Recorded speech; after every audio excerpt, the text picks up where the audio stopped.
The Education Collaborative was envisioned by Ashesi University back in 2016 when in thinking about our scale strategy as a university, we asked ourselves, how quickly can we really bring about this African Renaissance if we're just doing it within ourselves at Ashesi University?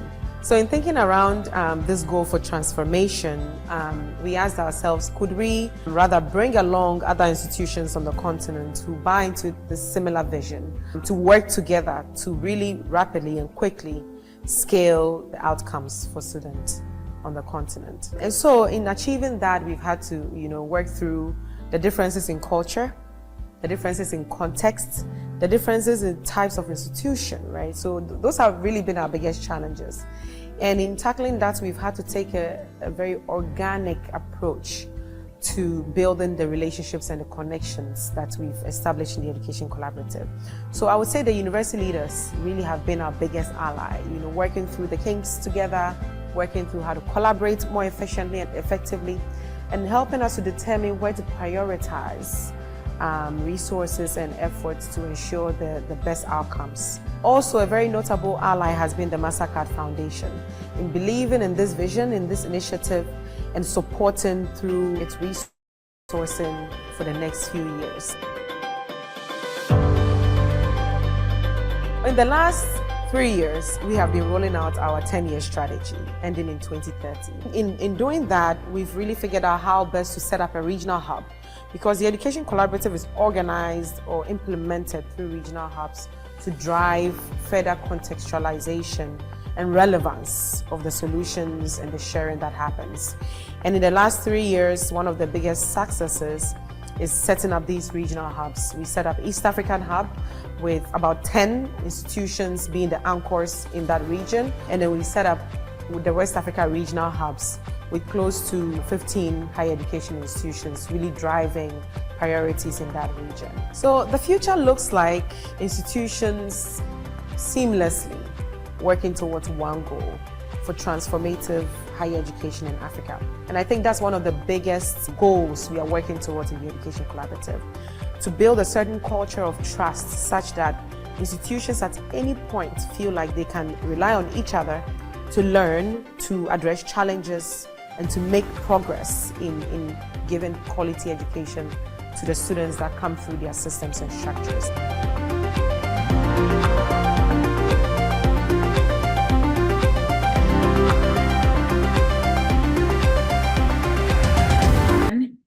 Good afternoon, good evening, from wherever you're joining from. My name is Rita Abladubinu and I work with the Education Collaborative. You're all welcome to today's call, where we learn from 4 exemplary institutions about how they operationalize entrepreneurship in their various institutions, and some of the strategies they've put in place to foster an entrepreneurial culture and innovation to be able to enhance entrepreneurial outcomes of their students. So I can see that we are all introducing ourselves in the chat. You're all welcome. I see participants from Palm University, Northwest University, Bowen University, Mwanza College, USIU-Africa, and other incubation centers. You're all welcome. Today, our facilitator today will be Dr. Ajibade from Babcock University. I would hand over to Dr. Ajibade to take us through the session today. Thank you all and enjoy. Hey, good afternoon, everyone. Thank you so much, Rita. Welcome everybody to this edition of this webinar from the Education Collaborative.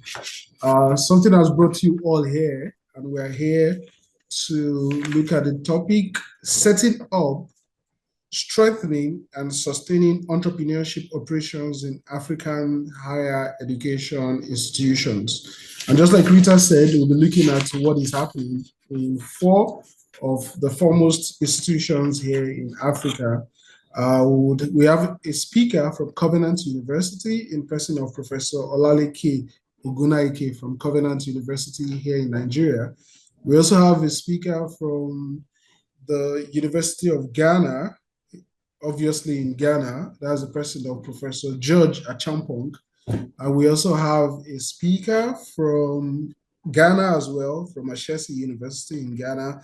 That's a person of Jessica Boifio. And finally, we have someone from Kenya, all the way from Kenya. And that's a person of Billy Wadongo. Allow each of the speakers to say something about themselves and about their institution in just 1 minute, right? So I'll recognize Professor George Acheampong first. You would go ahead to tell us about yourself, about your institution in 1 minute. After that, Jessica would go. And after that, Billy. Then finally, Professor Ogunnaike from Covenant University. So Professor George, please tell us about yourself and your institution in Thank 1 you very minute. much, Dr. Ajibade. My name is George Acheampong. I'm an associate professor of enterprise and innovation at the University of Ghana Business School.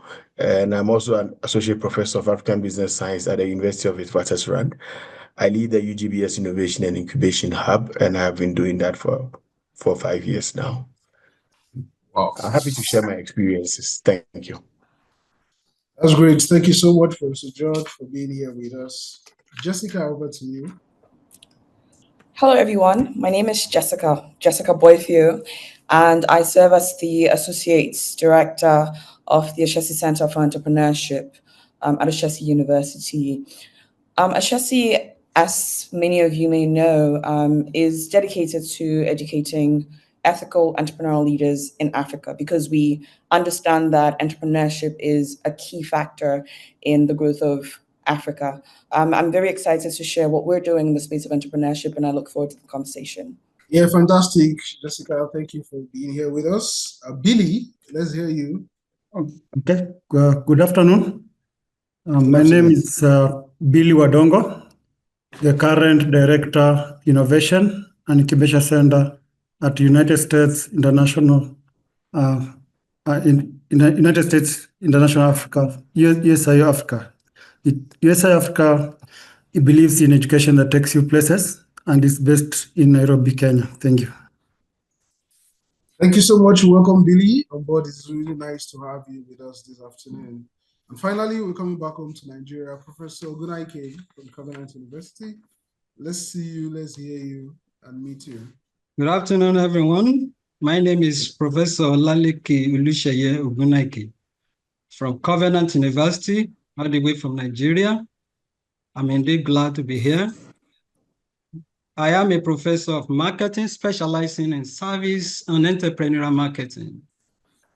I represent Covenant University, and Covenant University is a leading private university in Nigeria.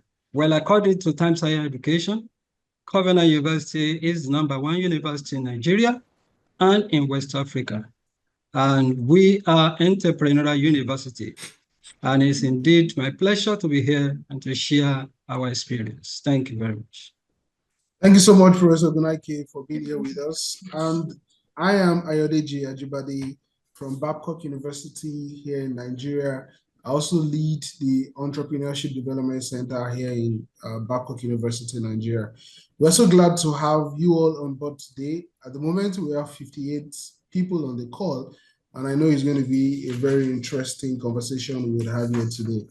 So without wasting much of our time, we'll allow each of our speakers to make a brief presentation in less than 10 minutes, an overview of what they do in their institution with respect to entrepreneurship. How exactly have you, introduced entrepreneurship into your program? And how has it been so far since you started it up until now? I'm sure we all on this call are here to learn from ourselves. So in the same order that you introduce yourselves, we would also go their route. Professor George will go first. Give us a brief overview of what you do in your institution with respect to entrepreneurship. And after you, we'll come to Jessica, then we'll go to Billy, then we'll come to Professor Ogunnaike. Then we'll take some questions from here, as well as from the larger house. We'll go into the Q&A session, and after that, we'll call it a day. Right? So Professor George, let's listen to you. What exactly happens in the University of Ghana with respect to entrepreneurship? Okay. Fantastic. Yeah. So thank you very much. Because it's a story, I'm just going to tell a quick story first before I go through the slides so that when my time is up, I would have made most use of it. So when I was a student at the University of Ghana about some 2 decades ago. You want to turn on your video, Professor George? You want to turn on your video? Okay. Second. Okay. Are we good? Yeah, we're good now. Please go ahead. Okay, so when I was a student about 2 decades ago at the University of Ghana, the university had introduced an entrepreneurship program then. And back then, the whole idea was to give some mindset training to students. But that kind of training didn't yield much, as at the time, we had only one faculty, the late Sambuami, driving the agenda. So it was very difficult building the capacity of about 40, 50,000 students about 2 decades ago. Fast forward, I became faculty in 2017, and then we started working on some spaces within the university to drive just more than just a mindset, but more of skills, more of resources to drive this agenda. So we were able to push this forward, and we're able to get a space that takes students through pre-incubation, incubation, acceleration, and the kind of things that we do. So today I'm going to focus not on the larger University of Ghana experience, but more on what we've been able to achieve at the UGBS Nest, as we call it, and what our approach has largely been. So as I've said, I'm George, and I work both at the University of Ghana and WITS. So I'll also try to share some experiences across both countries in terms of how these things can work. So I'm just going to zoom in. So at the UGBS Innovation Hub, our core mandate is innovation, commercialization, tech transfer, and entrepreneurship among students, faculty, and some external innovators. But I would say that majority of our efforts have been on students. It's this year that we are moving to faculty and postgraduate programs to build the capacity of these people, although we've been working with them tangentially. Now, University of Ghana is quite unique in the sense that the University of Ghana, we are blessed with many labs and resources. So if you want a genetic center, you will find. If you have infectious pathogens, you will find. If you want the latest crop improvement centers, you will find. If you have land for agriculture, you will find. Computer science and engineering, you will find. But the core problem had been always, how do we transfer these innovations out?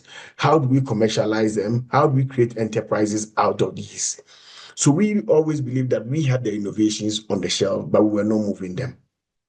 So UGBS built an interdisciplinary program that enables these scientific communities within the university to move out through our students by creating enterprises that force students to ideate, prototype, and transform these concepts into viable ventures.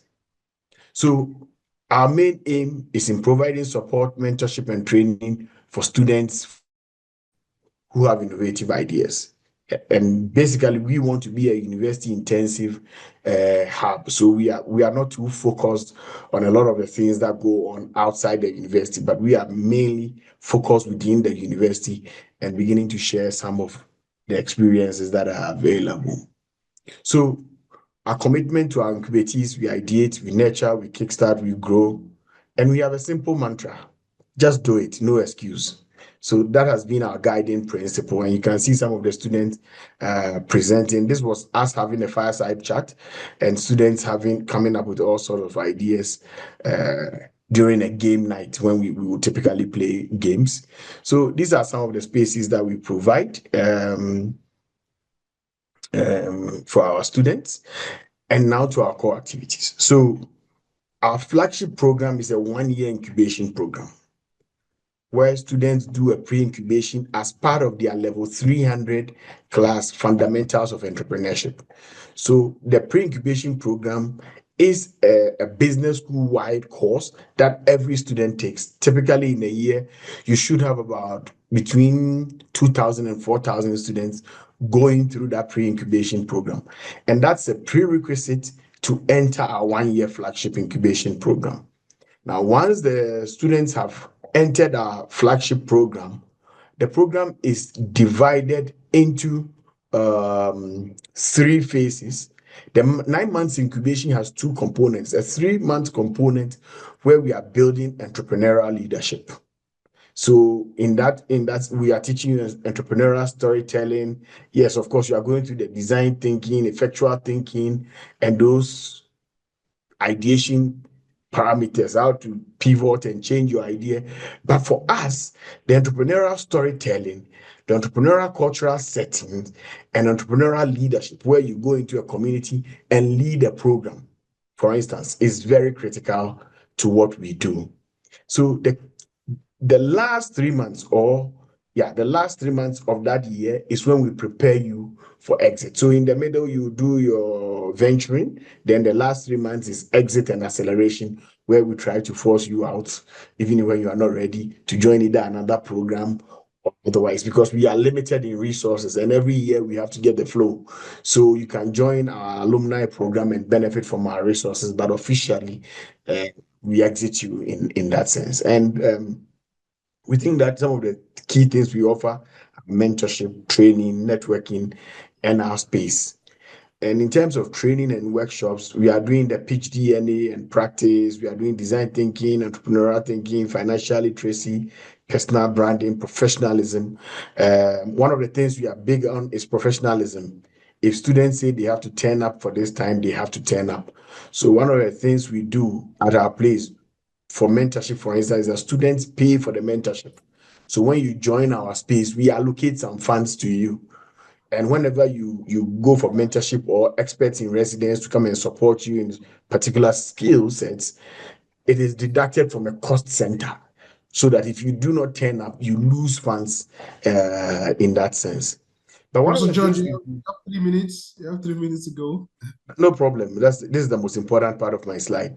So All the big thing we've been doing also is to move our technologies from the university to the various communities. So one of the things we do is something we call community colliders, where the students sort of connect with communities. And one of the big things we've been doing in that area is Riser, where we've been moving food technologies to 7 communities in Savlugu Nantoni. Those who know Ghana, Savlugu Nanton in northern Ghana, Kede, where we were solving the Sudan 4 that was put in there. And then we have 2 MasterCard funded projects in Incubation and climate resilience, that we are also going to communities with students solving community problems in that sense. So what do we offer?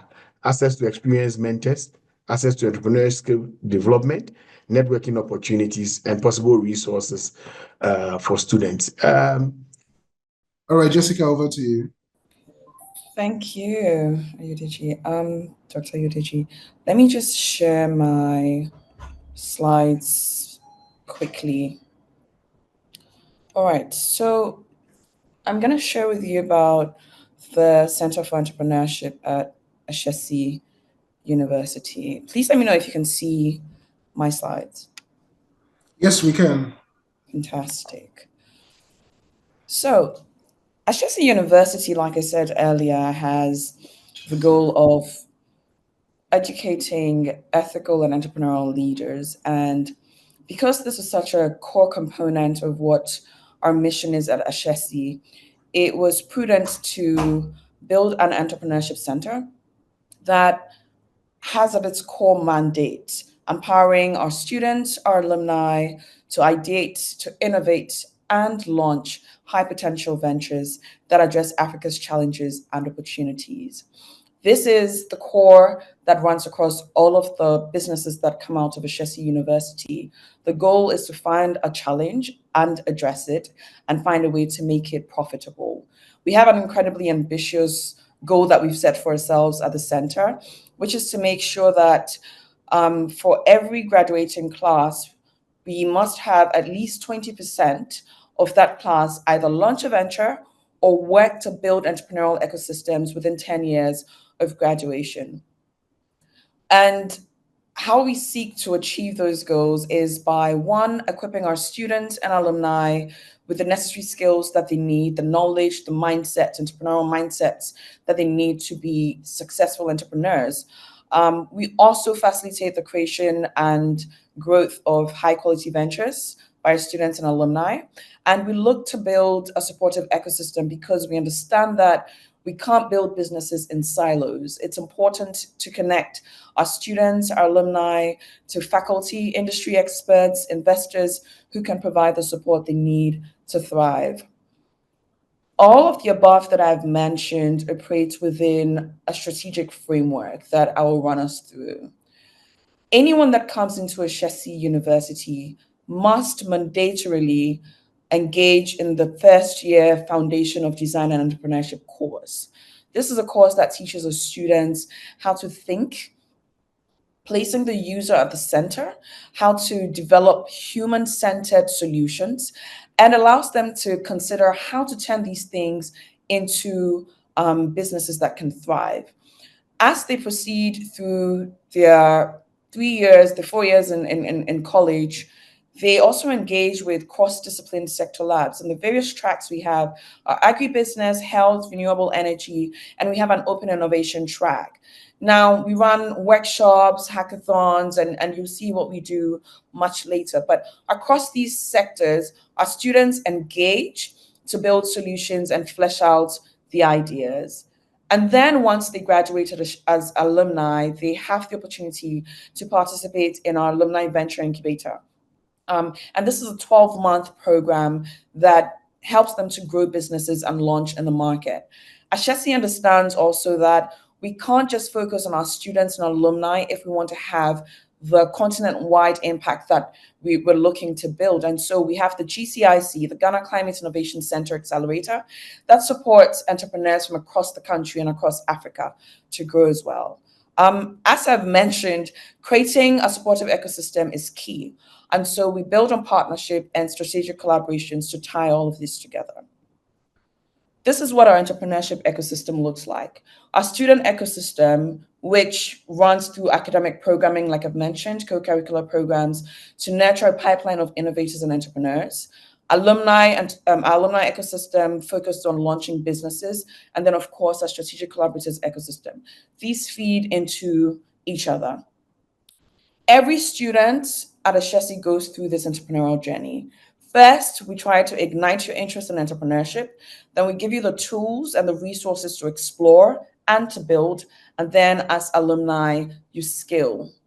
We do this with an entrepreneurial development framework, and this is across all the tracks that we have. There are 3 key steps. First, you have an idea. And there you're identifying the challenges or opportunities you want to explore. You're conducting research to understand your problem space, and then building out tangible ideas that can be validated. And then you go into building projects around these ideas. As you can see, the circles keep growing smaller and smaller because at each stage, we're validating whether your idea solves a real problem. We're validating whether there's demand for it. You build a project around it. And then when a project has validation, we now build businesses around it. This is the map for students. So across each section for idea, like I mentioned, there's the Foundations of Design and Entrepreneurship class, but then we also have business clinics, hackathons, fireside chats where they're inspired and engage with industry experts. They build their projects through a career program that allows them a sandbox to test and fail. They have a design lab where they can actually build an entrepreneurial labs that exist at Ashesi. We have bioengineering labs, mechatronics labs, where our students can actually bring their prototypes to life. We run workshops that give them grounding in the various sectors that we've spoken about. And then, of course, with the venture section, we have things such as a new venture bootcamp, business pitches, venture market challenge, where they have to sell their solutions to our community and test their sales skills. And then we connect them with industry experts who help build solutions around the challenges they're facing in their businesses. We don't do all of this in a silo. There's a full support system that exists. Our faculty are engaged in research where they're building out case studies, simulations, tools that our entrepreneurs can use to make data-driven decisions and to build the businesses with data that they have. We're building diagnostic tools that allow us to understand our students and to support them better. And so the things like a diagnostic tool that categorizes our students into whether they are founders, innovators, investors, or catalysts. And we tie these to all the programming that we run so that you're strengthening the areas that will make you better at your strengths. We also help them identify whether their ideas are viable or feasible or desirable before we spend money building them out into ventures. All of these sit on an ecosystem platform that is being built to connect our students to alumni and to faculty and to industry experts, and have the ecosystem on one solid platform where they can all engage. I'm going to end here with what our impact has been so far. We have supported 300 businesses across our entire ecosystem. We've invested over $4 million in these businesses, who have gone ahead to generate cumulative revenues of $66 million, created 32,000 jobs, and have raised over $42 million in capital to support their business growth. This is what the Ashesi Center for Entrepreneurship and Ashesi's entrepreneurship ecosystem is all about. And we're glad to see that there's tangible impact, and it just demonstrates that our model works and is effective in building entrepreneurial leaders. Thank you all so much for listening. Thank you so much, Jessica. That was a beautiful presentation. Glad to see the interesting thing that goes on in Ashesi University. I'm sure other participants of the call, are really, wowed by what is going on in Ashesi. Now let's go over to Kenya. Let's go to Kenya and see what is happening in Kenya. So Billy, over to you. You have the floor now. What happens in your school with respect to entrepreneurship education? Okay, thank you. My name is Billy Wadongo, Director Innovation Incubation Center. I'm going to present to you Design Your Future Integrated Innovation Pipeline program. This is a new program that we launched this year on January 29th. After analyzing the strength, weaknesses the weaknesses, the opportunities, and we came up with a new strategy. The center was established back in 2012, and it has run a number of projects.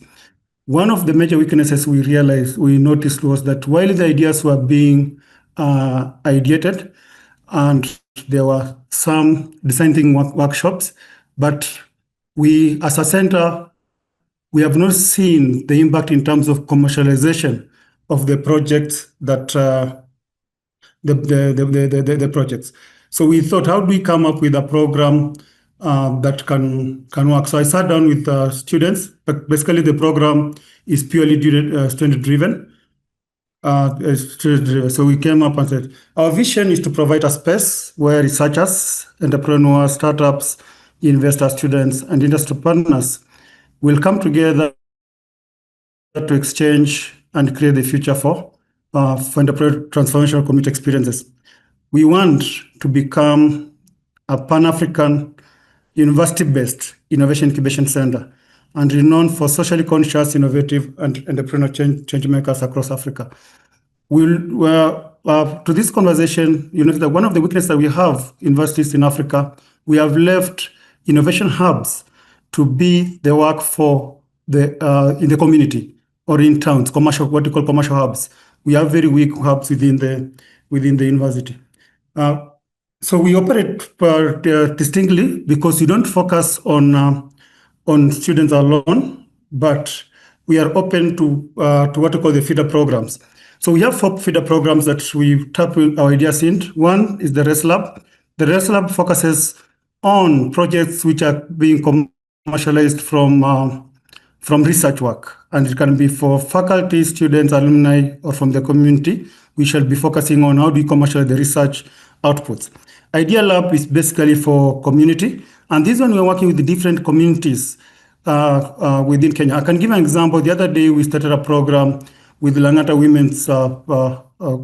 women's prisons to capacity build the inmates and the officers on a program, on a innovation entrepreneurship bootcamp that we did for 3 days, and we shall mentor them for 3 months to see if the ideas there. And the most interesting is that the ideas we got there, the energy, it is out of this world. We have another program we are focusing on, high dev program. We are focusing on young people who in high school. There are a lot of science competitions, a lot of innovation competitions in science in high school. We are losing them and we are not tapping them. So we are piloting a program with the Nova Pioneer Academy, where we are working with the Form 3s and Form 4s and nurturing their ideas, and we have about 130 students already registered in that program. CopLab, how do we work with corporate world? Corporate world, MSMEs have problems. How do we make sure that as a university we are contributing to that? So in this one, we are working with banks. We are also working with MSMEs through Africa Impact Academy, where we are capacity building 500 MSMEs in Kenya, South Africa, and Nigeria. So these are the filter programs that give us the different ideas. What are the activities at the center? We have our Startup Wars, which is a business simulation tool where our students practice with it. Every week we have innovation nights every Wednesday, where every semester a new cohort starts, and there are about 40 or 50 students, and with no idea completely, and we work with them for about 10 weeks, or about 8 weeks, to make sure that they have a viable business idea. From there, they transition to design thinking workshops, where now they have their refined ideas. How do we move now from prototyping to more viable market viable product? Then from there, once they have the product, we look at mastermind sessions. Another thing we notice, one of the weaknesses, that our students, they come up with an idea and they will go pitching from one competition to another. A lot of our students, university ideas are lost on those competitions. And because sometimes they're not ill prepared, how do they understand the funding landscape on that? On terms of once we grab a session, not all students will be innovators.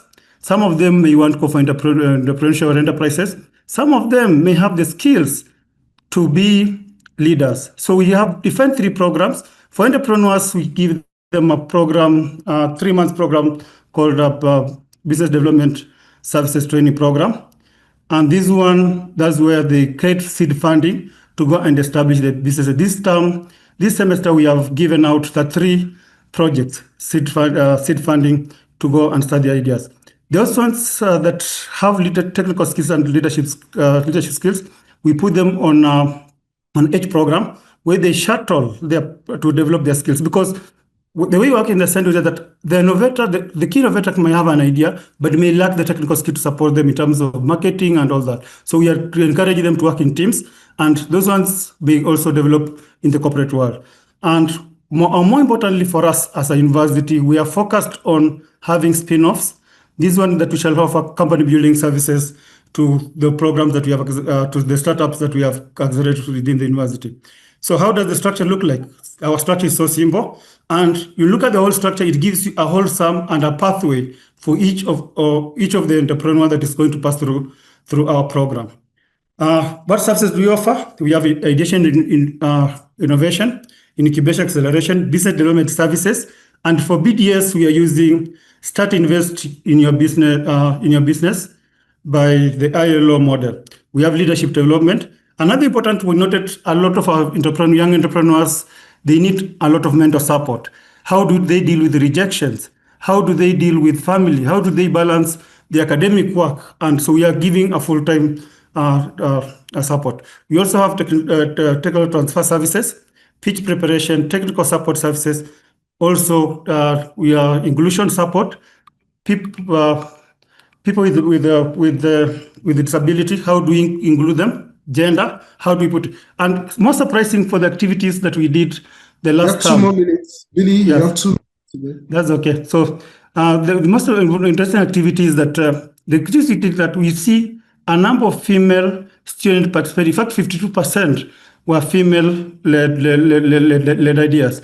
And we have seen also refugees or internally displaced people and people living with disabilities also being included. And 15 projects, they have gone through a digibility program that we are going to incubate in the next. So we also will leverage on technology. We have a number of technologies that we use to manage our innovations, because our students are spread across the continent. So these are some of the events that we go through. And this particular service, maybe I wanted just to highlight on this one. We are losing a lot of idea in terms of revenue in the universities, and we hear that we need a technical transfer office that will deal with these particular services. In addition, and lastly, these are the spaces we have. Some of them we have, some of them we are put in terms of developing them, like having a design thinking institute, quiet reports. There we have the admin support services. Thank you for that. But also we are working in an ecosystem, particularly with the Kenya National Innovation Agency. We are working with other different partners. Our work will be, can we strengthen our activities and we work not in isolation, but we are solving real African problems. Thank you. Thank you for the presentation. And thank you so much by Mastercard Foundation through Scholar Entrepreneurship Fund 2.0 in partnership with USIU-Africa. Thank you. Fantastic. Thank you so much, Billy. Great to know what happens in the United States, university in Africa. Kenya, that's a great one. We'll come down to Nigeria now. We'll see what happens in Covenant University in Nigeria, after which we would go into the Q&A session. So Professor Ogunnaike, please, over to you. Thank you very much. My name is Olaleke Ogunnaike. As I earlier introduced myself, I have the privilege to be the director, Center for Entrepreneurial Development Studies, as we call it, here in Covenant University. So with this very few minutes, I will quickly run down what we do at Covenant University, especially as relates to entrepreneurship. Okay, so look at the structures for operations, and then of course our curriculum and pedagogy, success metrics, and then I conclude. Center for Entrepreneurial Development Studies, as we can see the picture there, happen to be the center that is responsible for entrepreneurship education here at Covenant University.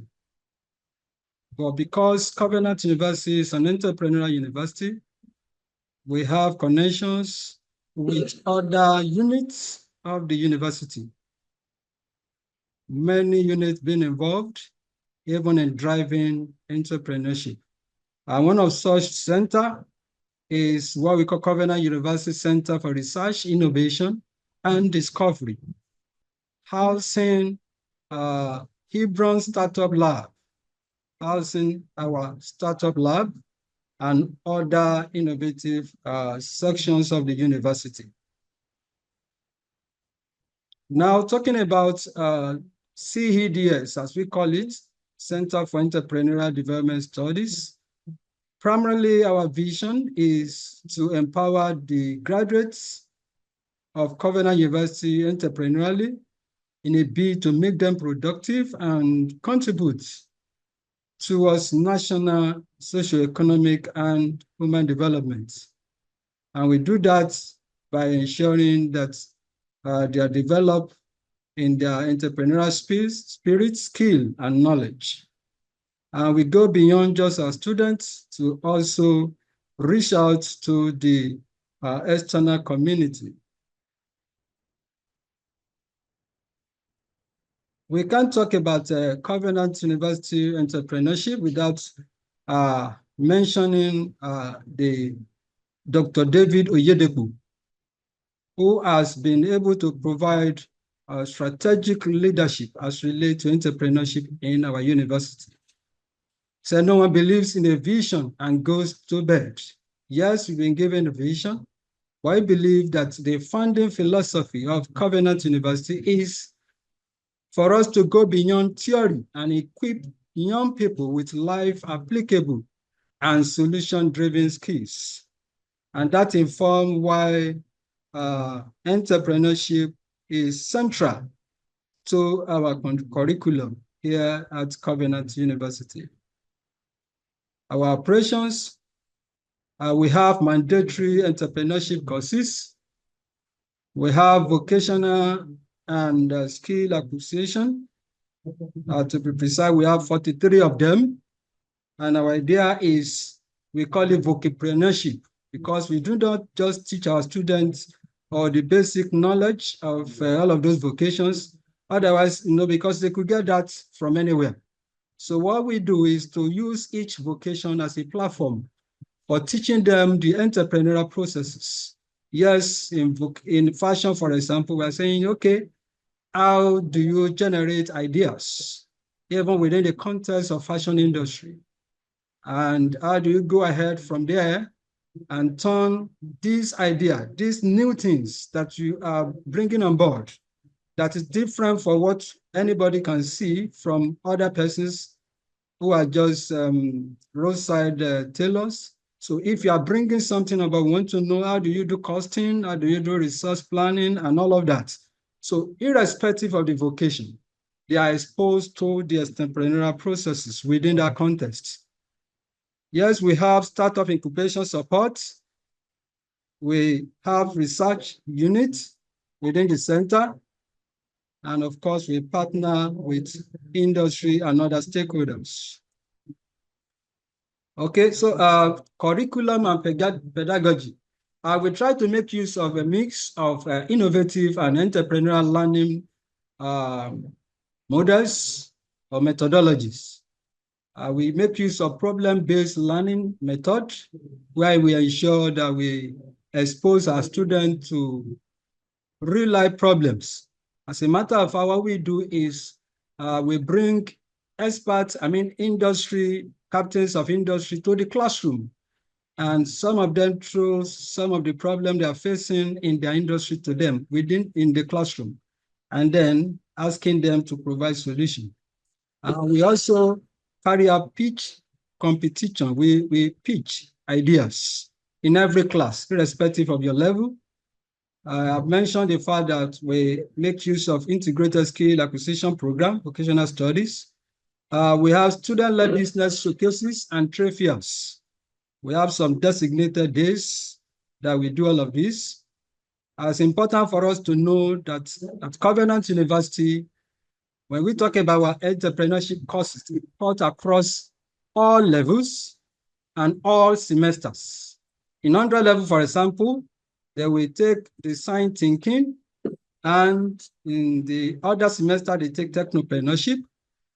When they get to 200 level, they take entrepreneurship and innovation. And the second semester, they will take a grouppreneurship. 300 level, also venture creation. And then we have discipline-based entrepreneurship. That is within the context of your discipline. How do you apply entrepreneurial process to your discipline? And then in 400 level, we expose all the students to product development and commercialization. The stages, processes involved. And then in the final year, they also are exposed to the rudiments of startup growth and so on. Now, we ensure that we expose our students to investors. But for our PG students and for staff, recently, what I referred to earlier as Cookridge Center for Research Innovation just put forward a call, and it's not just for members of Covenant University alone.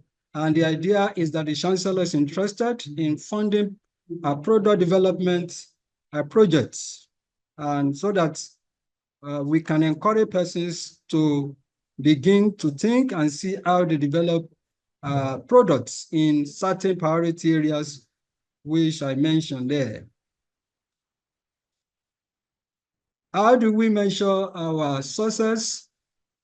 We look at the number of viable ideas pitched by our students, and like I said earlier, all levels, irrespective of all the courses I mentioned, either it's entrepreneurship, it's design thinking, in whatever course we try and put forward entrepreneurial projects, that will entail them pitching ideas.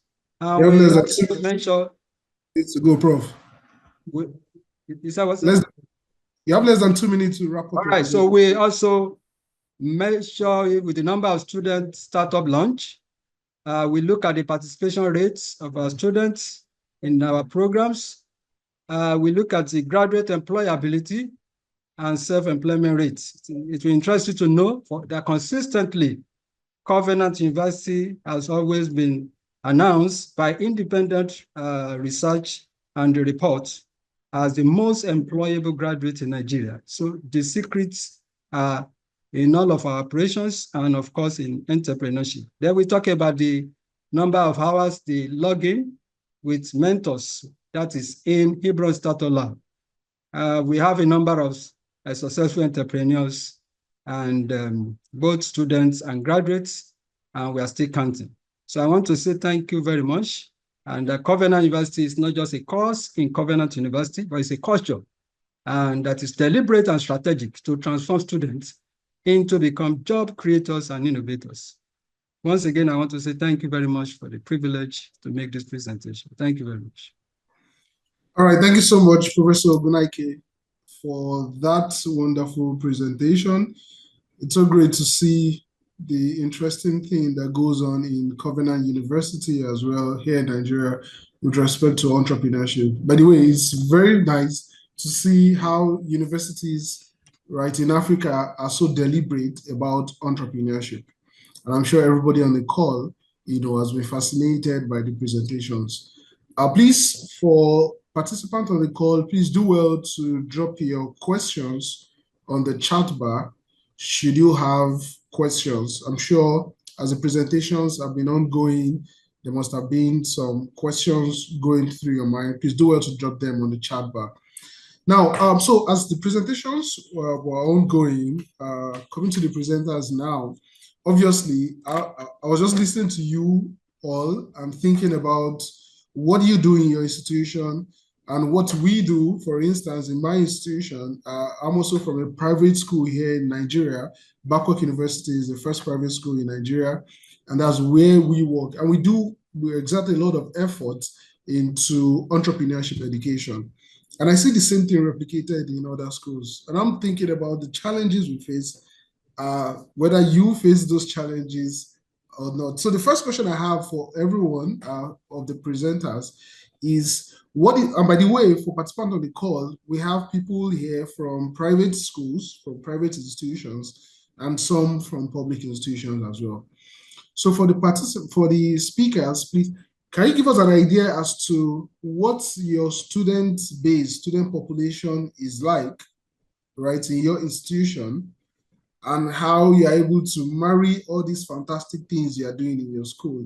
Are you able to touch every student? For most of you, you spoke about how the entrepreneurship have been integrated into, the courses, and it's mandatory for students to do this and that and that. How are you able to do that? First, what is your population like in your school? And what's the success rate? How, if you want to place a percentage to how many of your graduates you feel you've been able to touch, what percentage would that be? So I'll go in that order as well. Professor George, are you on the call? What's your students? Yeah.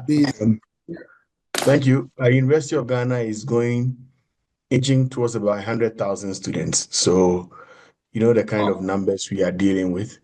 But in terms of the innovation hub, we can't see your face, Professor George. We can't see your face. Oh, sorry. Just turn on your videos. Thank you. Yeah. So University of Ghana is doing somewhere around 100,000 students. So it's a huge university. In that sense, it's the leading public. Is that a private school? It's a public university. The public school. All right.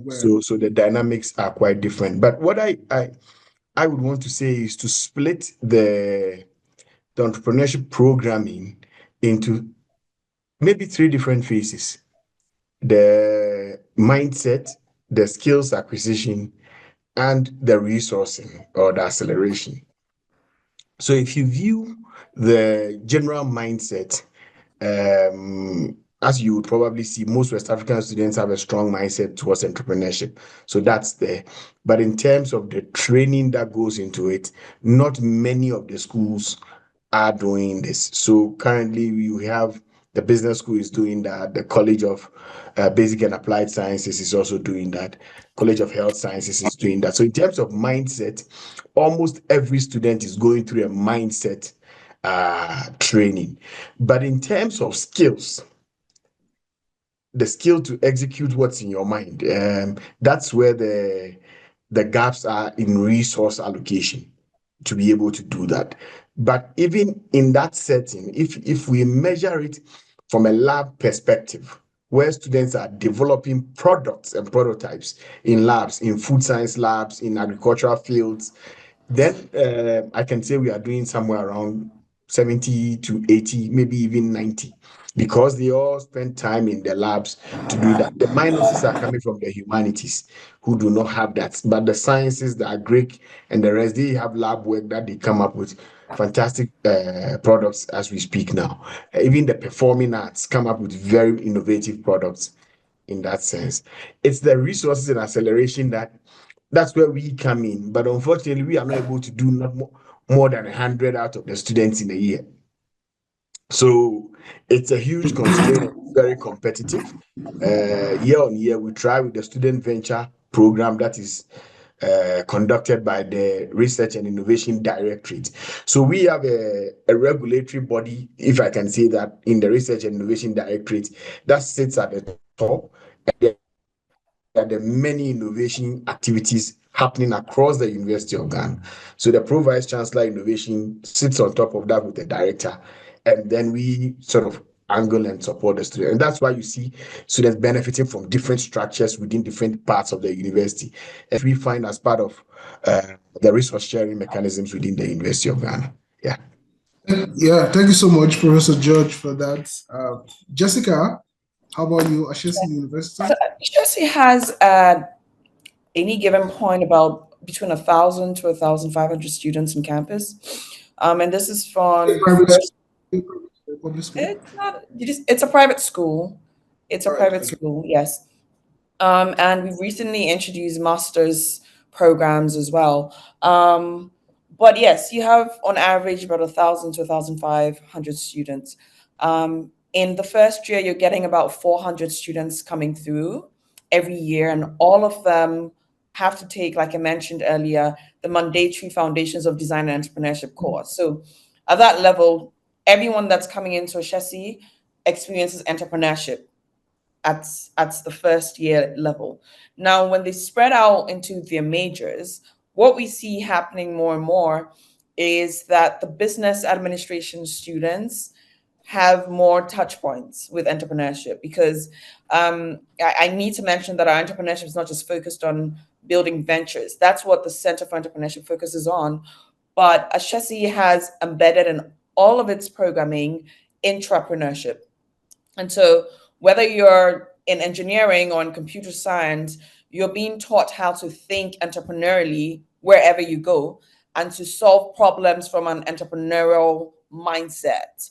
So all students experience entrepreneurship, but when it comes to building ventures, that's where we see, very much like University of Ghana, there's a distillation that comes through, and we have on average about 150 students engaging actively in building businesses or building innovations that they want to turn into businesses. Fantastic. Thank you so much, Jessica. How about you, Billy?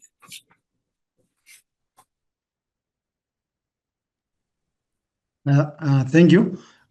For us here, this is a university-wide innovation incubation center. And Is it a private school or a public school? Oh, first of all, it is a private non-profit university. It's a private non-profit owned university. It has a student population of 7,500 students at the moment. In terms of entrepreneurship, the units in the academic side, they are optional, but we are working on a program, how to integrate innovation and incubation activities in the entrepreneurship modules. So one of the services we are offering, me as a center, my work is to support the 6 schools, pharmacy, the 6 schools within the university. You'll notice that also within the university, there are different hubs in different schools which are thematic. Okay, so what we are doing at the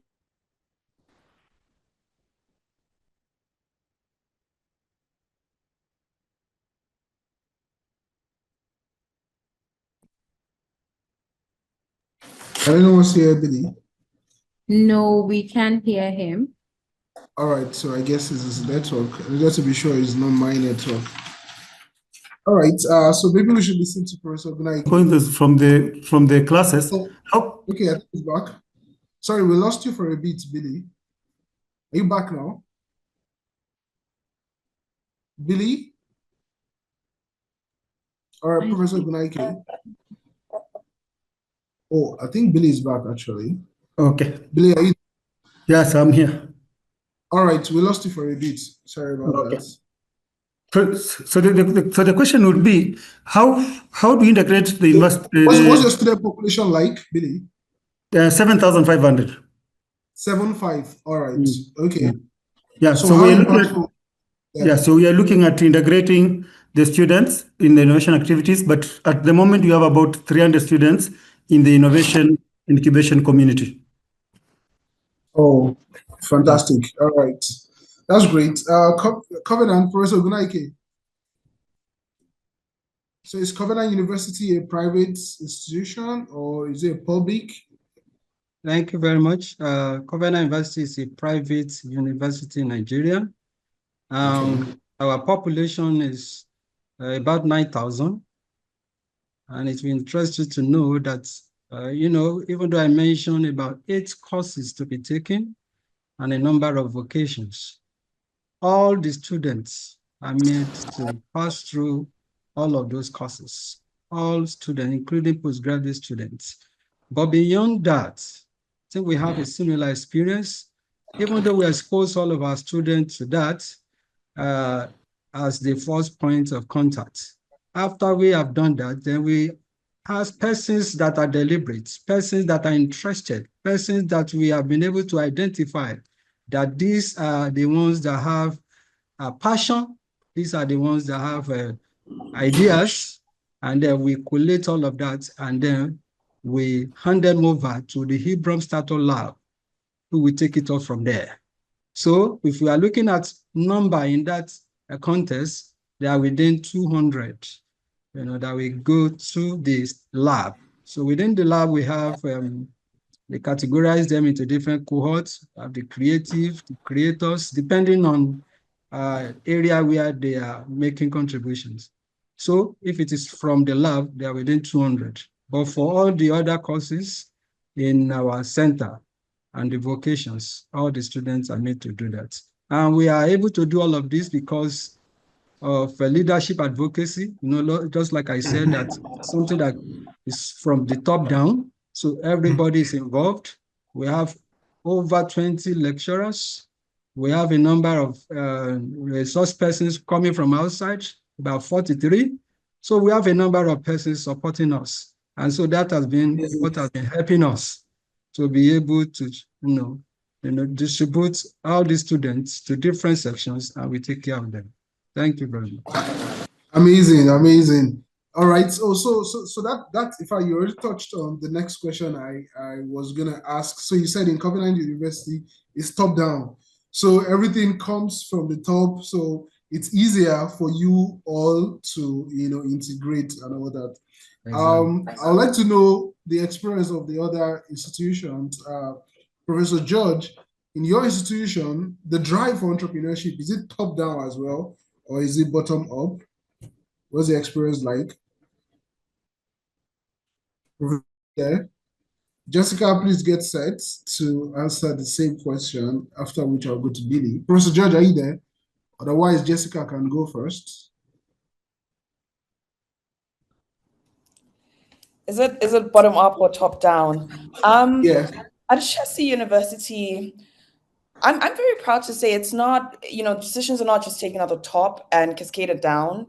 It's an incredibly collaborative environment where we're allowed to build with the various stakeholders.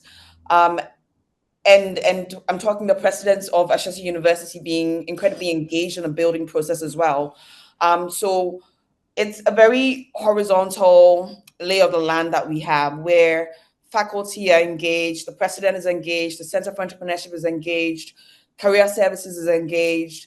And so there isn't a I don't even know how to say whether it's bottom up or if it's top down. It's more like a The drive, the Sorry? drive, the vision, the drive, the vision, because in some institution, at the down part, Yeah. you've got the vision, but you are making the management to buy in. But in some, like Covenant, is from the top. So it becomes easy for everybody to follow suit. So how is it in Ashesi? It's a merge. If you're forcing me to split it, then I would say then that it may be bottom up, largely. But at the top, there's the understanding that entrepreneurship is a core part of Ashesi's mission. So from that sense, then it may be top down, where this is our mission, but then how do we fulfill it? It's driven from the bottom, and then we meet in the middle where we diffuse across. Oh, amazing, amazing. Yeah. Professor George, what was the experience like in University of Ghana? Or we can go to Billy next then, if Professor George is not available at the moment. Billy? Okay, at the university, the innovation and incubation is goal number 3 in the strategic plan. And what I've seen is that I will say, like Jessica, is both. Students are enthusiastic and they have a lot of ideas, but they didn't have a space where they can express themselves. So the university has deliberately changed the structure and put in a new structure where I came in as the director for the Innovation Center. Initially, it did not have any leadership in terms of grounded within the university and resourced in budget. But currently, the management is resourcing for us. On the other side, in terms of innovations, the Innovation Center is student driven. The programs, how they are running, these are space for students. Okay, so every day there are activities which are student driven. So they are both from up and down. So we are meeting a middle where the students now they are getting support from their ideas and they're being given the resources. Thank you. Amazing, that's fine. Wonderful approach that we've seen across the institutions. Now, the next thing I would like to know, so this drive, there will be little to what you're able to achieve, right, without other faculty members, without, other staff, buying or catching this vision. Because the truth of the matter is, I'm sure it's not only the entrepreneurship department or unit or center that, drives this alone. Most likely every faculty in every class, introduces some aspect of entrepreneurship in what they're doing. Now, the question is, how are you able to do this? How are you able to, get faculty members to support this mission? Do you incentivize them? Or how do you get the buy-in of faculty members? So obviously not all classes are entrepreneurship classes, right? There are other specialized classes that students have to undergo. So how do you do this? How do you work with other faculty members, to buy into this drive? Let's start with Covenant. Professor Ogunnaike. Okay, thank you very much. For us, first and foremost, we make use of what we call capacity building workshop. So to be able to make them to buy into this idea, we try to train even persons that we want to invite to join us. And so some of them get interested after we've been able to expose them to certain things. Beyond internal training, expose them to other training outside the university. And that's the feel there's this sense of obligation for them to give back to the university after being exposed to capacity building. We also have, just like I show us, internal research grants. And so we give a preference to persons taking that course first, provided they are able to meet the criteria anyway. So, but if we are on the same playing level, we give preference to the persons that are within the ecosystem supporting us, to drive this. And then we give recognition.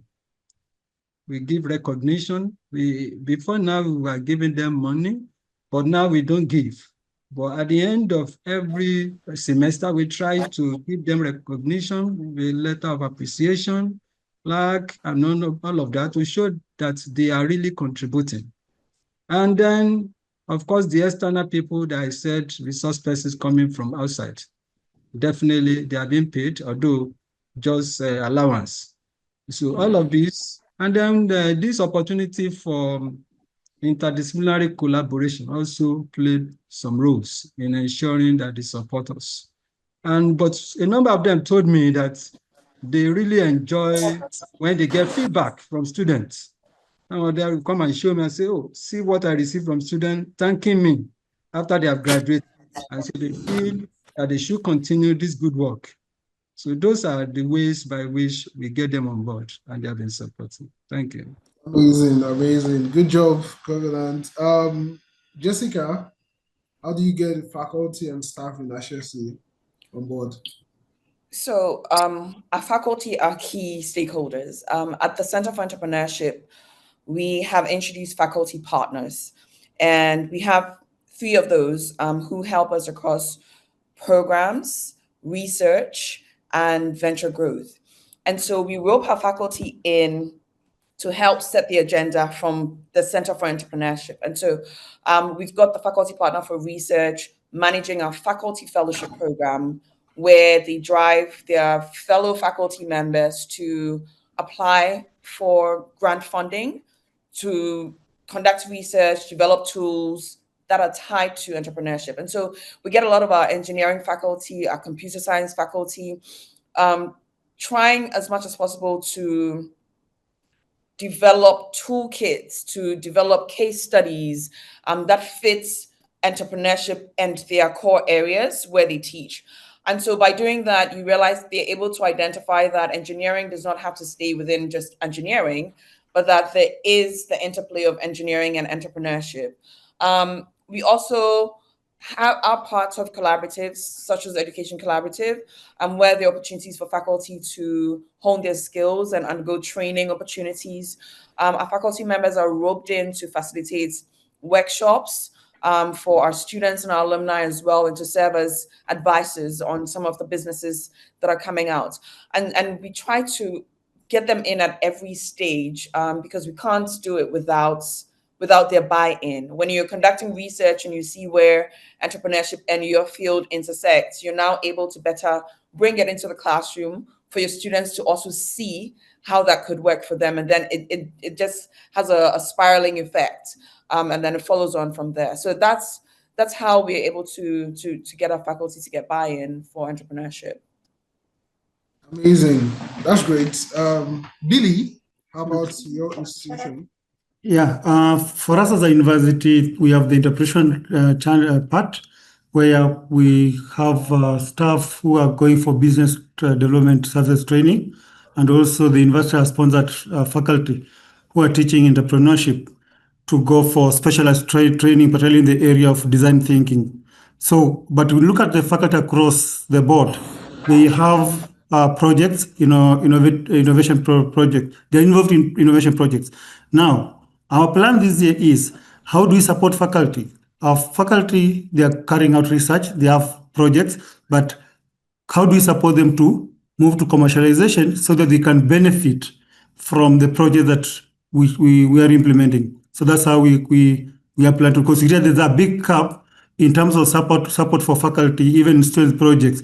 So how do faculty get involved? And we are working with Kenya National Innovation Agency to put in the to strengthen the system, so that we strengthen the research to commercialization, so they can understand their technical transfer services, whatever they are doing, how can they commercialize out of it. And that's when we shall have all the faculty take entrepreneurship or innovation over and above their normal load. I remember faculty have a lot of work, a lot of teaching courses, and a lot of workload on their side. So entrepreneurship becomes, so how do we, entrepreneurship becomes like an extra work, particularly if they are not directly involved in teaching of the same. Thank you. So much. Professor George back. Yeah, so what I was saying is that we have a faculty board that is used for that. And faculty apply to get onto the board before they work with students in that area. And the key requirement is competence-based training. Yeah. Oh, I see. All right, that's fine. Please, somebody would like to know on the, so going to the chat box now to see the questions that are there. The first one that came is, are you able to share your slides? The speakers, apparently some of our participants would love to have your slide. Is this something you're able to share? So I guess I would like you to touch on that while you answer the next question. So let me just add two together. The other one, someone would like to know how you measure entrepreneurship, entrepreneurial mindset. I should believe that's what the person means. How do you measure entrepreneurial mindset with your students? How are you able to do that? So are you able to share your slides with them? Then how do you do that? How are you able to measure the entrepreneurial mindset of students? Because I think I had a number of you say those that eventually go through into the incubation or something like that, you're able to identify out of everybody, identify those that have whatever and goes into that. How are you able to measure that entrepreneurial mindset? The slides will be shared, please. The slide will be shared. All right, okay, that's fine. Thank you so much. So the slide will be shared with all participants. So how are you able to measure entrepreneurial mindset of your students? Jessica, let's go. Okay, Billy is ready. Let's start with Billy. Yeah, Billy. I can go on that. You'll find that there are two ways, there are two pathways that may come. One, a student will attend entrepreneurship classes if they know the seed funding coming. But we have another group who will come to the Innovation Center with no expectation of any seed funding. They're interested in the project. So that's where for me, and the way we have done such that we have programs that they are going through specialized training, okay, using an external consultant. Then we have those ones like the innovation nights. If a student can consider come innovation nights every Wednesday evening from 6 to 9 to 10 p.m. and they can start from zero and they can build teams to come up with ideas. That one for me is the best measure because it's coming from inwards. It's not based on education. So our innovation night, the way we run them, we make the student to be voluntary and the student, we could see they are eager to learn and to see the consistency which they are using the facilities. Some of them can spend in the innovation center from morning to evening. They will be coming for consultation. I think for me that's a good measure for entrepreneurial mindset. And one of the problems, maybe challenges we could work with students to say that because of social demographics background we are coming from, some of us are not coming from families which are rich. When you're coming to school, you are focusing more on the schoolwork because of the situation home so you can get employment.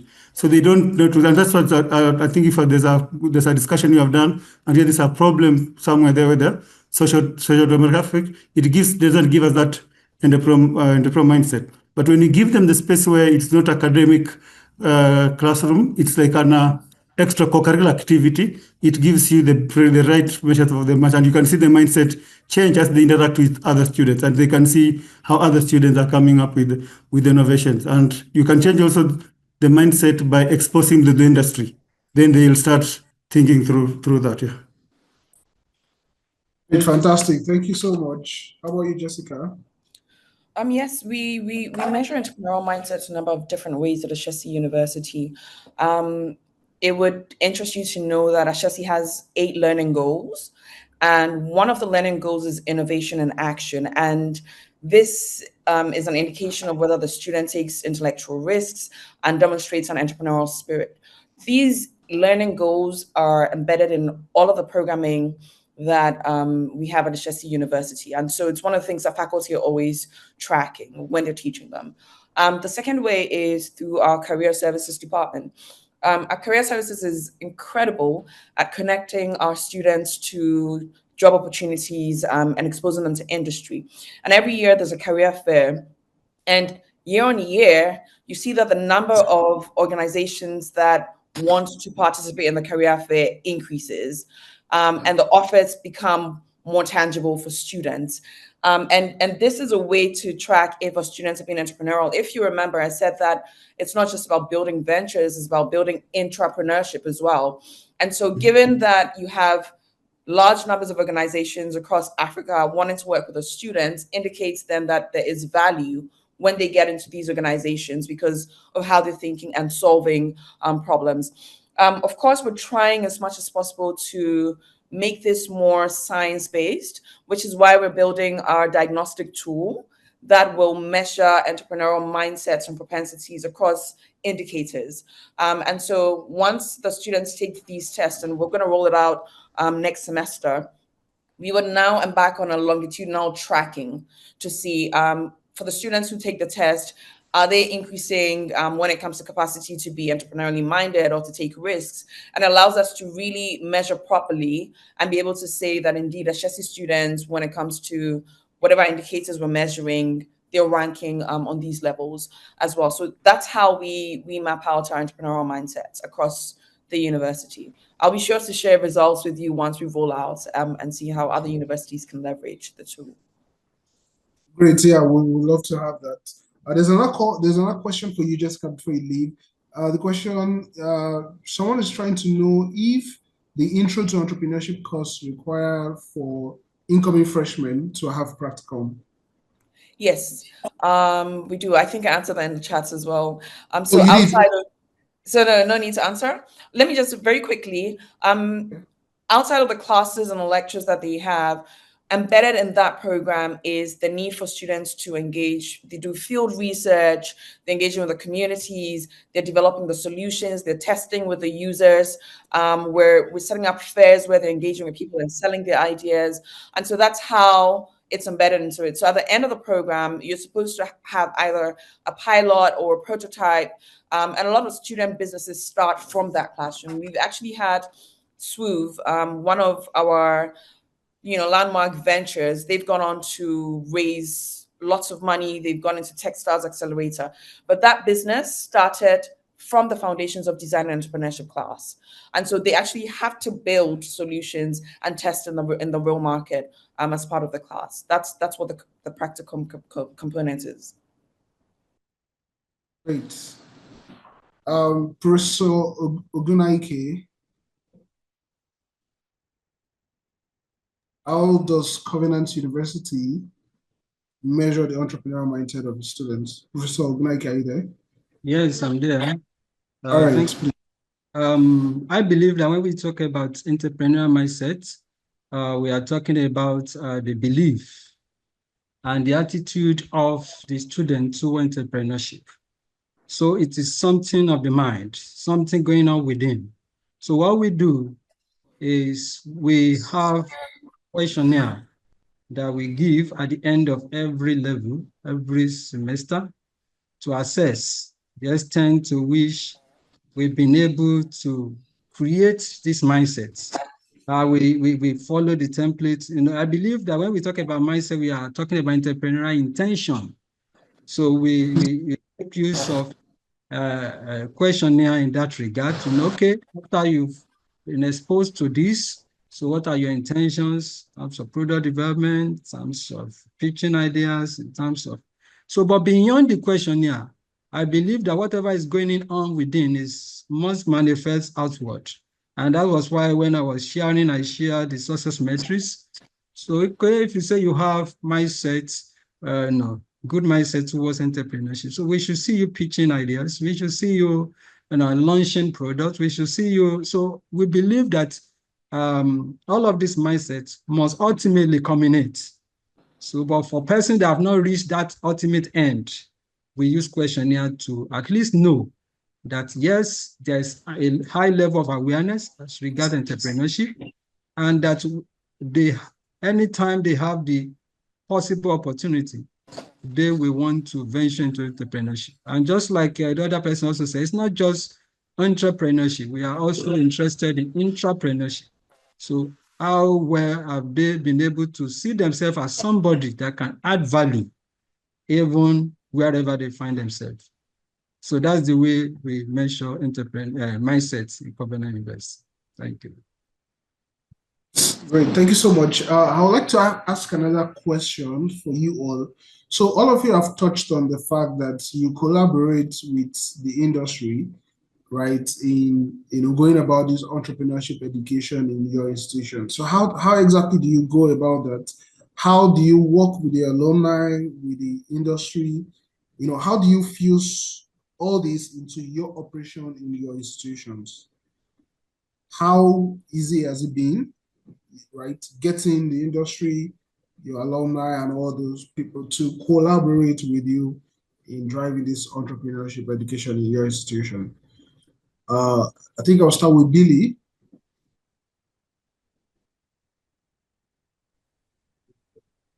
So two things. One, as I did my presentation, we have what we call feeder programs. There are four of them: the high school program, the corporate program, the the idea that is for the community, and the research lab. So what we have done that for all partnerships we are going in, we are looking at what will be relevant to them, because you cannot just go into a partnership. For example, if I'm going to a research institute like Kenya National Research NACOSTE or Kenya National Research Fund, I should know which product am I offering them that will interest them to work with our students. If I'm going to a bank, what is that?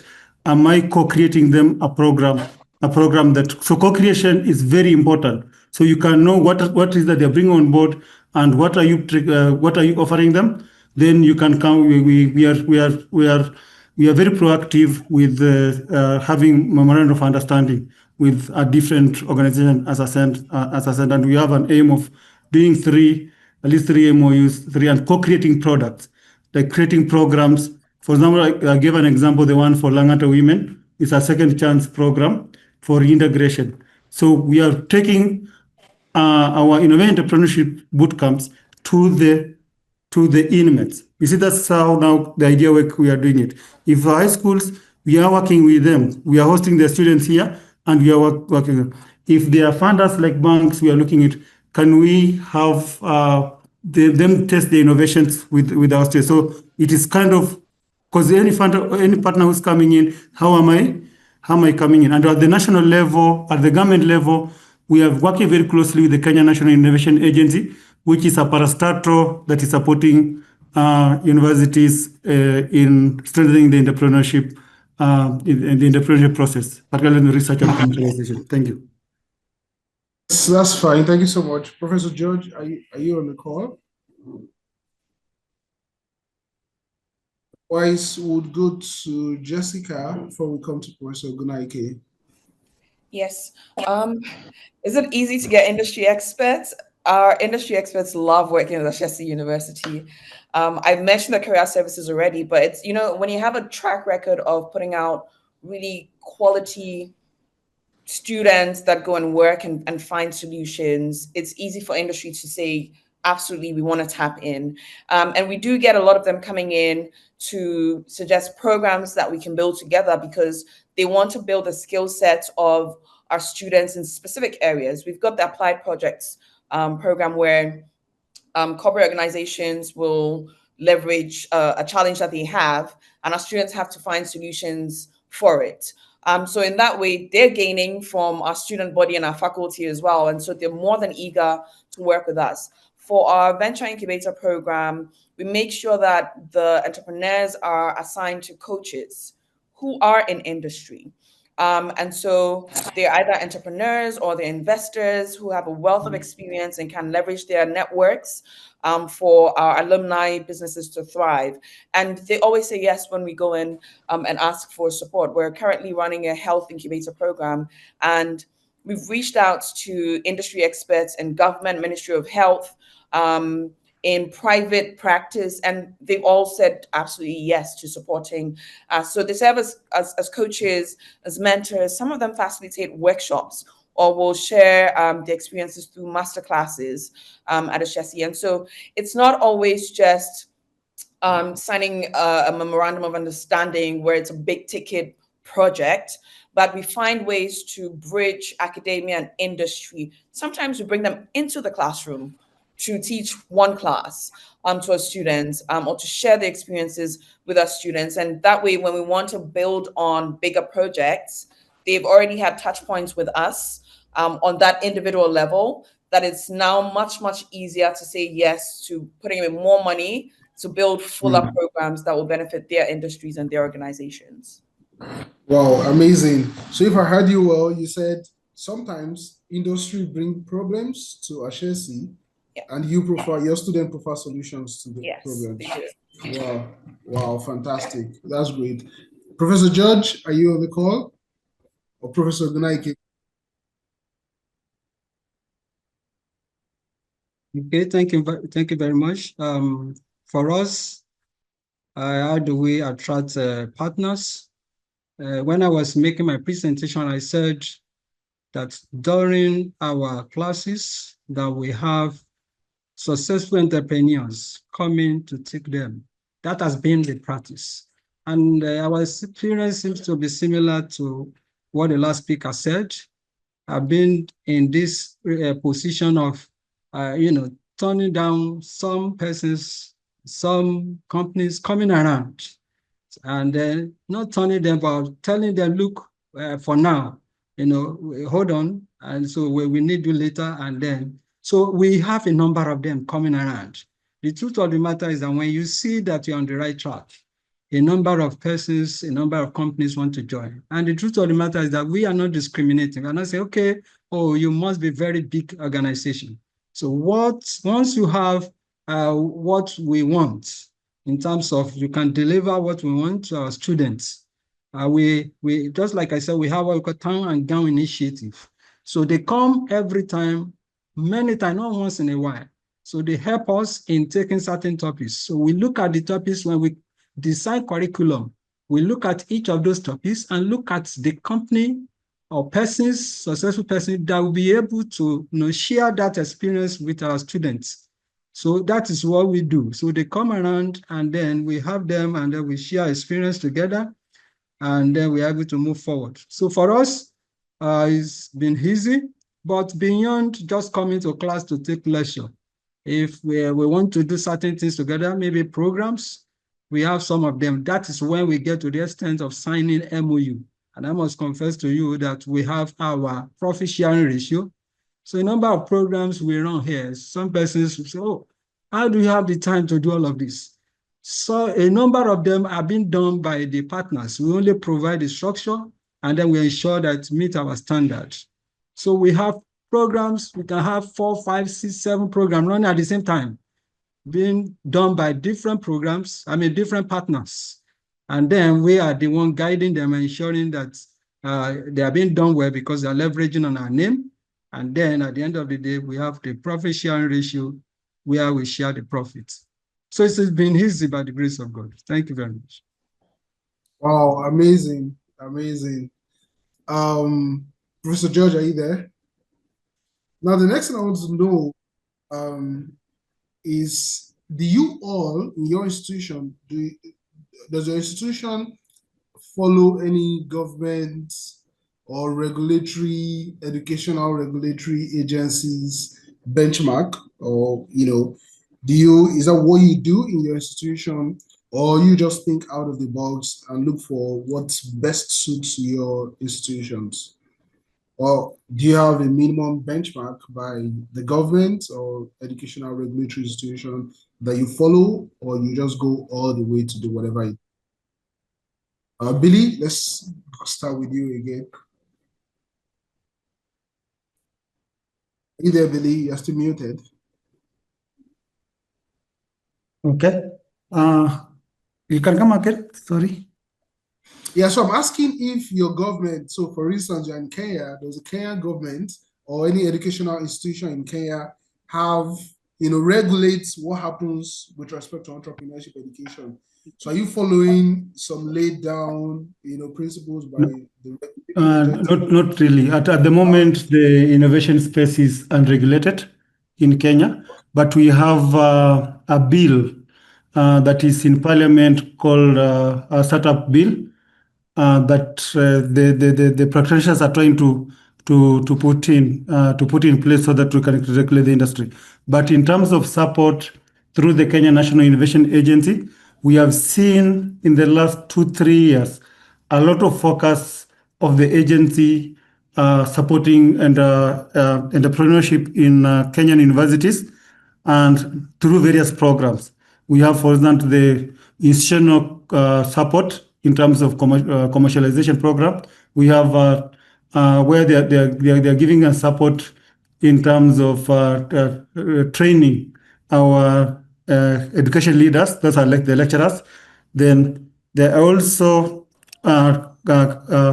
institutionalizing technology transfer offices in university. So far, they have worked with about 14 universities, and I've seen the last call was last night, where we are part of the university that has been worked for in terms of strengthening the technology transfer in terms of policies, regulations, and all that. So the agency is also organizing so many events that we are participating in. But in terms of regulation, that's when the bill is in Parliament. Thank you. Great, thank you so much. Jessica? There is a startup innovation bill that is being pushed. So in Ghana currently, there isn't legislation that has to be followed necessarily to a letter. In terms of benchmarking, what we do at Ashesi is being part of collaboratives, like Education Collaborative, and liaising with other universities across the world. We get to see what other places are doing, and then we either adapt or we create, bearing in mind that our contexts are different. We make sure that we're developing industry standards that will support our students to grow, and we're not just copying and pasting. So there are benchmarks from across other universities that we look at, but government-wise, I can't say that there's one that we're necessarily following. Oh, amazing. Professor Ogunnaike. Okay, thank you very much. In Nigeria, we have a National University Commission regulating the operations of educational sector, especially universities in Nigeria. And it is so good to know that the awareness is high, and they have been driving the awareness across all the Nigerian universities. And recently, we have launched new curriculum, the NUC, or CCMAS. And it's good to know that we have about 3 compulsory entrepreneurship courses, and fully entrenched within the curriculum. So yes, we comply with the 3, but we feel like we are entrepreneurial university. We want to do more, and that is why we are not limit ourselves to 3 entrepreneurship courses, but 8 entrepreneurship courses. And so yes, we are ensuring that we do all of those things that have been said. And then, of course, my colleagues in Hebron Startup Lab, just like I said, I'm not directly involved, they guide the students as regard the Intellectual Property Act, the country, as regard to the startup laws. So they ensure that they are being guided during the mentorship as they move through the ideation process to the prototyping and all of that. So we ensure that we follow the guidelines, but we do more because we have our own focus. We know the kind of graduates we want to produce at the end of the day. And that leads me to the next question. So how do you treat the IP? Maybe we'll just start with you, Professor Ogunnaike, since they are currently spotlighted. The IP of the ventures that are created or developed, in your schools or in your centers, intellectual property. How do you treat? Just like I said, I'm not directly involved, but what I know to be the process is, after we are done with our own, and then we move them to the center, I say, Covenant University Center for Research, Innovation, and Discovery. That is the center that is housing the intellectual property unit of the university. So it's not just for the students, but for everybody within our university. So we have research, we have a business idea, and then we have officers within that unit linking up with the office in Abuja. That is the federal capital of the country. So from there, we fill the form and all of the processes have been made to pass through. Thank you. Okay, quickly react to this one as well, so that others can take the 2 questions together. Is there any, Professor Ogunnaike, how do you ensure that the prototypes being built, right, from your from your hub, are compliant with the regulatory standards and all that? Well, I may not be able to speak to it very well. Okay, because it's also in the other center. Yes, but there are guidelines, there are criteria, and at every stage, and just like I said, it's not just somebody in Abuja. The office in Abuja also have branches around, and so even within the states, so we have persons coming around to guide. So we have a particular day that's representative of that office, come around to guide, look at it at the stage at which we are, and then correct, and then guide us on what they must do to comply with the standards. Thank you. All right. So Billy, let's take you next. Then we'll come to Jessica and Professor George if he's around. So 2 questions in one. How do you ensure the prototypes are built to standards and specification? How do you do that? Then how do you manage the intellectual property of ventures developed within your hub? Okay, I think I can start with the second one. In terms of intellectual property, property rights, we have a policy which was last revised about 2019. So what we have proposed this year is establishment of a technology transfer office. So the technology transfer office will have officers. One will be for commercialization, another one will be to guide the student, the faculty, and alumni on the process. So that's an area, and we're working with the Kenya National Innovation Agency. But as of now, the students have to submit their work to our legal office, and the legal office will engage external lawyers to do it. On terms of making sure that the prototypes are of quality, every sector has its regulatory body. So we work with those regulatory bodies that they are meeting the standards within those regulatory bodies. And sometimes you have to go up to Kenya, KEBS, that is our national standards, what we call KEBS, yeah. Fantastic. Jessica. Well, Ashesi has an IP policy, but it's not for research commercialization. It's more for research that's done generally. And so there have been conversations about putting a policy together for research commercialization. So that's currently being worked on. And we'll be sure to make sure that our students are protected. There are things that we need to consider, right? Especially because we interface with industry quite a bit.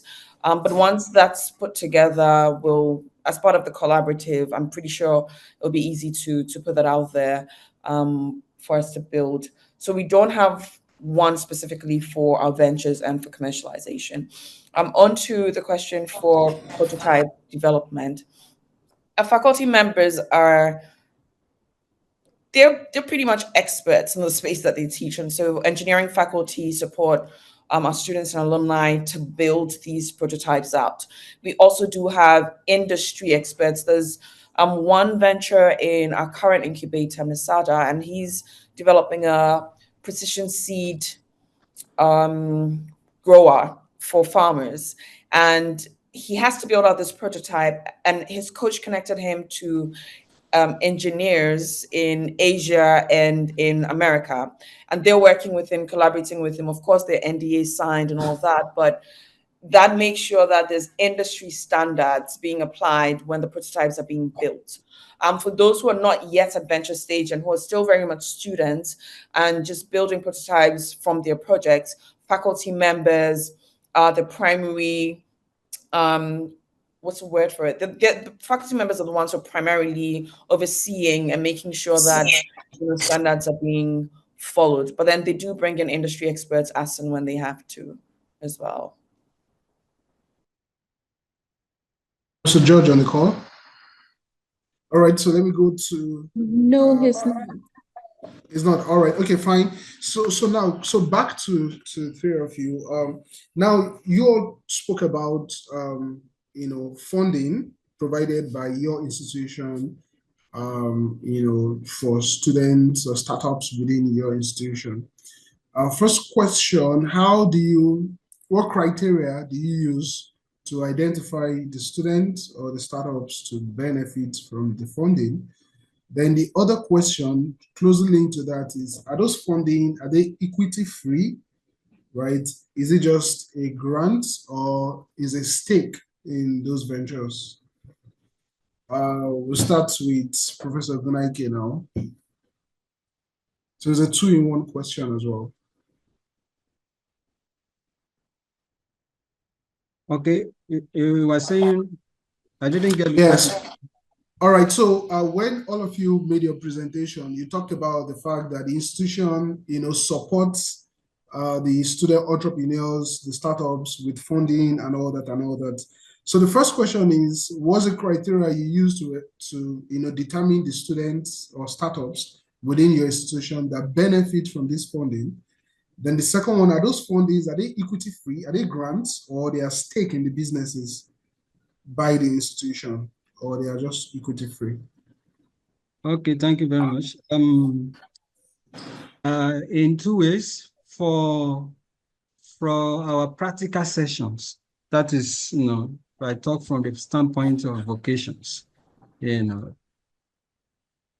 we are given some fund, that is the center, to manage, and then that is distributed across different vocations, depending on where the students are, so that they could use it to engage in certain things. So that is free for them to use. But when it comes to funding for startup, well, first and foremost, I want to say that Covenant University has not started giving fund for startup. So what we do for now is to link them up with investors. So, but that is our next phase.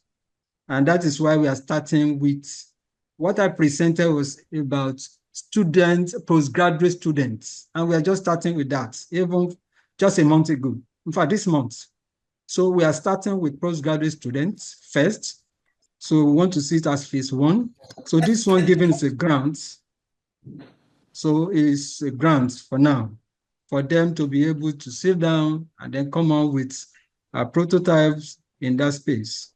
Of course, I know that other things will follow. From there, when you have a minimum viable product, and then they will have to sit down, work around the legal implications before they take it further. But this phase is a grant given for them to be encouraged to go into it. But on undergraduate level, for now, we've not done that.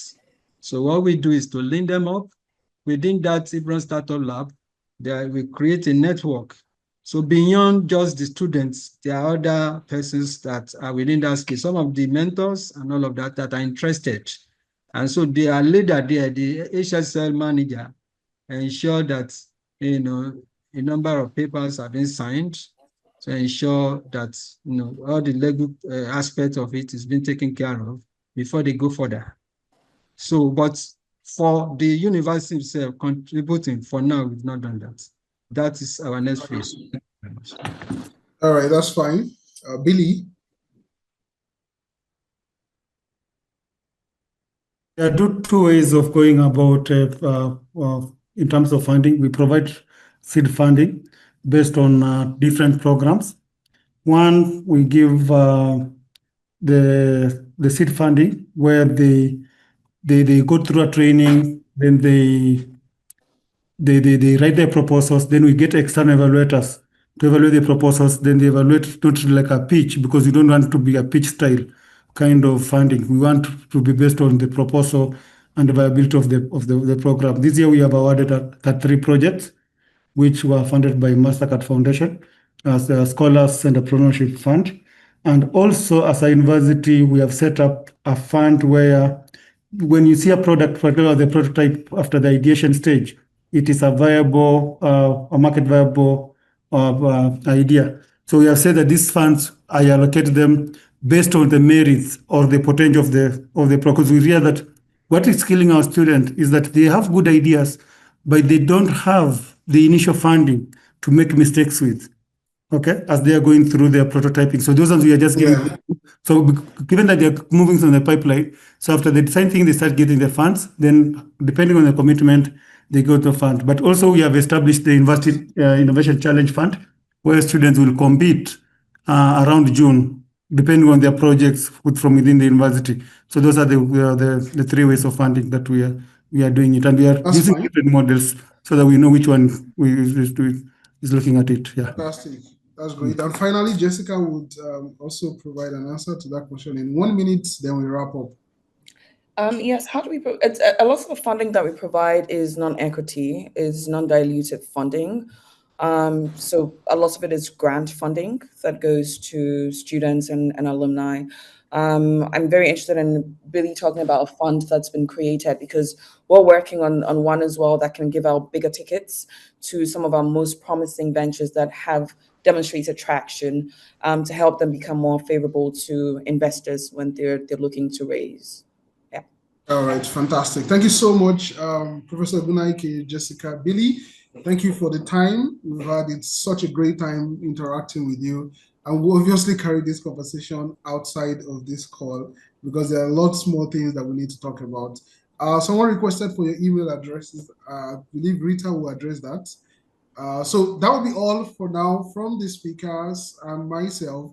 We're now going to hand over to Rita for the closing formalities. Personally, I want to appreciate Professor Ogunnaike, Jessica, and Billy for your time. Thank you.